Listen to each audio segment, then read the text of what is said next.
Welcome to the world according to Rich. Well, I've just finished a project here. It's a half-hour documentary I'm doing for a client, so I'm a sort of a hired gun. A week ago, I couldn't imagine how I could finish this thing, but somehow it got done, and I'm always amazed at that because I've become very interested in time management lately. It's just, I tend to think that the same way that we use 10% of our brain, I sometimes think that maybe I use about 10% of my time effectively.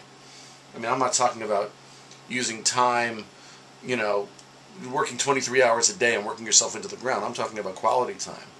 And I think it's all a question of using time more effectively.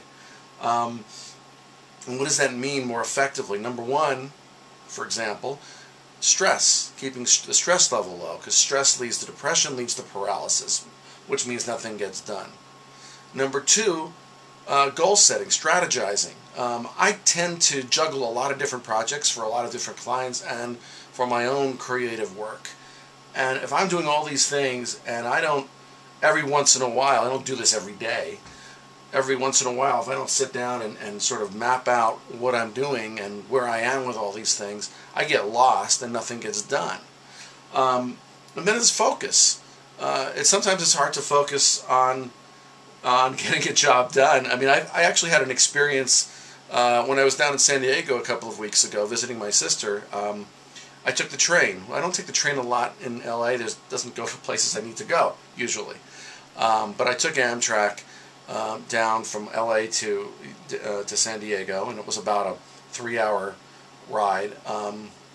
Took my computer with me, but those trains don't have Wi-Fi yet, unfortunately, or fortunately, because I was so productive during that 3.5-hour trip. I got more accomplished in that 3.5 hours than I typically do in a 3.5-hour workday. Simply because I didn't have the distraction of Wi-Fi on my computer. I couldn't distract myself or, you know, go surf the web or even do research. I mean, I was able to get a lot of you know, writing done for my blog and other things, and it's just it stunned me how much I actually got done. So, like I said, I think, and it's become sort of a game and a challenge to me in terms of how well I can use my time.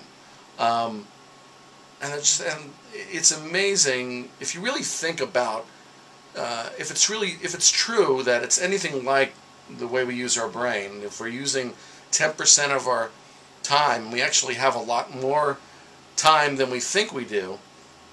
Then the possibilities in terms of what can be accomplished with that time, in terms of what we want to do, what we want to spend time with our families, or we want to accomplish something or achieve our ambitions, it's you know, it's almost another 100% of time without killing yourself. And that's exciting, and that's why it's, like I said, it's become a sort of a game, sort of a challenge that I'm constantly throwing at myself by taking on more and more projects, and you know, I don't have to take all these projects, but I just seem to keep piling them on. I think part of it is that I want to keep challenging myself and seeing how much I can juggle. But so far it's worked, and part of it, like I said, is I think it's not that I'm super productive. It's that I'm learning to be more productive with my time in a quality way. See you next time.